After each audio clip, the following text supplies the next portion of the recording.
Bom dia, vamos começar hoje nosso devocional com Deus, continuando aqui em Lucas capítulo 7, versículo 18, que diz assim: João manda saber quem é Jesus. Então os discípulos de João lhe relataram todos esses acontecimentos. João, chamando dois deles, enviou a, ao Senhor para lhe perguntar: És tu aquele que estava para chegar ou havemos de esperar outro? Assim que os discípulos de João se aproximaram de Jesus, lhe explicaram: João Batista mandou-nos para vos indagar: És tu aquele que estava para chegar ou havemos de esperar outro?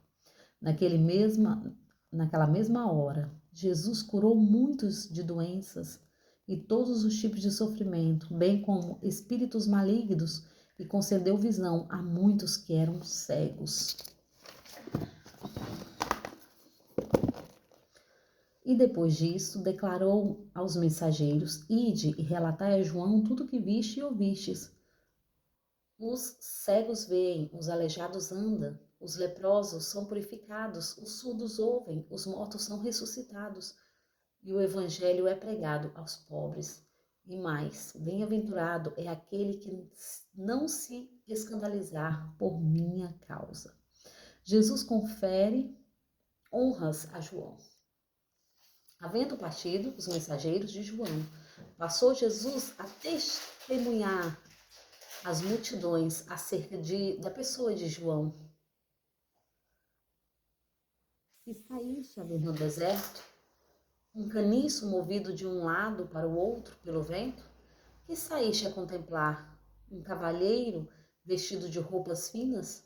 Ora, o que veste roupas suntuosas se entregam ao luxo e vive em delícias.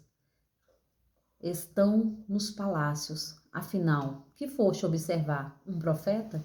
Eu vos asseguro que sim, muito mais que um profeta. Este é aquele a respeito de que está escrito: Eis que enviarei o meu mensageiro à tua frente, pois ele preparará o teu caminho diante de ti. Eu vos afirmo que dentre os nascidos de mulher não há um ser humano maior que João. Todavia, o menor do reino de Deus é maior que ele. Todo o povo, inclusive os publicanos, ao ouvirem as palavras de Jesus, reconheceram que o caminho de Deus era justo e se submeteram ao batismo de João. Entretanto, os fariseus e os doutores da lei rejeitaram o conselho de Deus. Para eles próprios, não se puseram a ser batizado por ele. Sendo assim, aqui compararei as pessoas da presente geração. Prosseguiu Jesus: com que se assemelharam? Ora, são como crianças que ficam sentadas nas praças e gritam umas às outras. Nós vos tocamos flauta e vós não dançaste. Entoamos lamentações e vós não chorastes. Assim tendes agido, pois veio João Batista, que não come e não bebe. Vindo e julgais: este está com um demônio. Então chegou o Filho do Homem, comendo pão e bebendo vinho. Condenais: este é um glutão e beberrão, amigo dos publicanos e pecadores. Todavia, o Filho da Sabedoria reconhece as suas obras. Amém, né? Aqui a palavra vai nos dizer, né, sobre João Batista e sobre Jesus. E o interessante é que João Batista era primo de Jesus.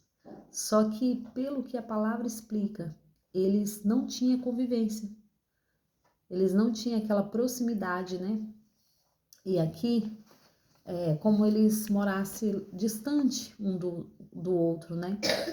E aqui a palavra vai nos dizer que Jesus ali está fazendo milagres e maravilhas. Jesus está fazendo tudo o que ele sempre fazia. E João mandou dois discípulos a perguntar a Jesus se era ele que havia de vir ou ele teria que esperar outro, porque ele sabia, né, que ele iria ver o Cristo. E aqui Jesus fala para os dois discípulos que João Batista mandou, né, que eles observassem o que estava acontecendo e contasse tudo a João.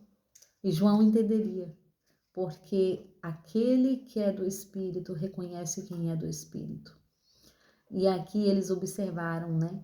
E aí contaram para João tudo que os mortos ressuscitavam, que os cegos viam e que os acontecimentos das curas que Jesus estava fazendo, né? E ali ele entendeu quem era Jesus. Mas o interessante é que quando eles vão embora, os dois, Jesus ali começa a elogiar João. Jesus começa a falar de João. Muitas vezes nós queremos receber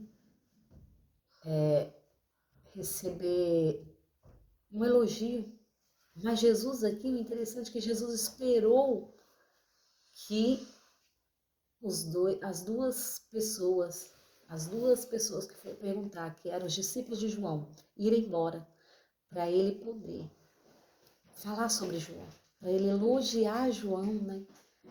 Para ele contar como era João. Muitas vezes nós queremos elogio das pessoas, mas nós temos que entender que o Senhor, ele nos elogia, sem mesmo nós sabermos no secreto.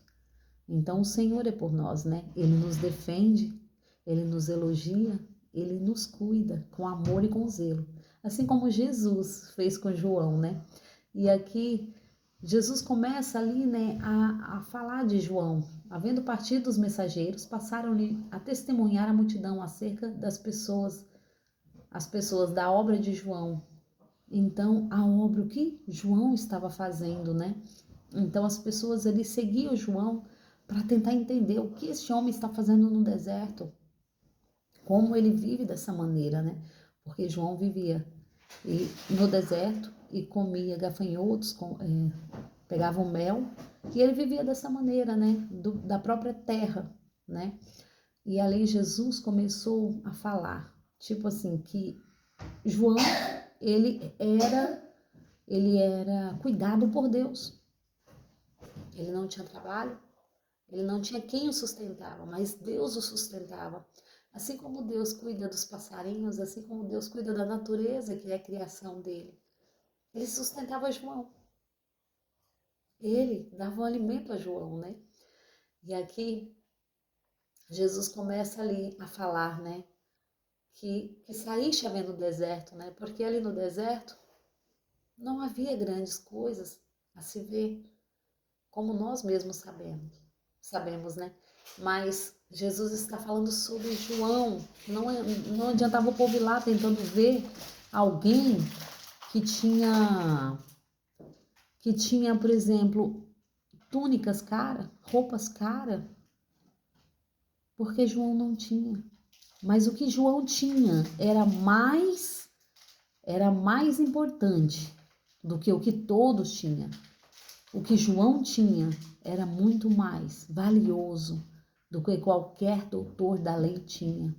O que João tinha era a palavra viva que alimentava ele. Era o Deus vivo que andava com ele. Era o próprio Pai que estava ali guiando João, alimentando João, né? Concedendo ali proteção que João necessitava. Porque João estava no deserto não tinha nada, né? Mas tinha presença. Muitas vezes nós estamos passando pelo deserto e achamos que no deserto não tem nada, mas tem a presença de Deus. E essa é o que nós necessitamos, porque é a presença, é mais valiosa do que qualquer ouro, do que qualquer prata, do que qualquer coisa neste mundo, né? Muitas vezes, muitos estão atrás de riquezas, de grandezas na terra, né? Mas o mais importante é nós termos a presença de Deus na nossa vida. O mais importante é termos o nosso nome escrito no livro da vida. O mais importante é ter Jesus em nossas vidas. É recebê-lo em nossas vidas, né? Porque ele já nos recebeu. Então, quando nós levantamos as nossas mãos e aceitamos a Jesus como o único Salvador das nossas vidas, nós demonstramos que o que ele fez naquela cruz valeu a pena. Não foi em vão. E é isso que temos declarado todos os dias, né? Assim como João declarou, assim como Jesus declarou a respeito de João, nós temos que declarar uns aos outros o nome de Jesus. E assim levando cada um a reconhecer quem é Jesus na nossa vida. Amém? Agradeço a todos que têm me ouvido até aqui. Tenham um ótimo dia abençoado por Deus, em nome de Jesus.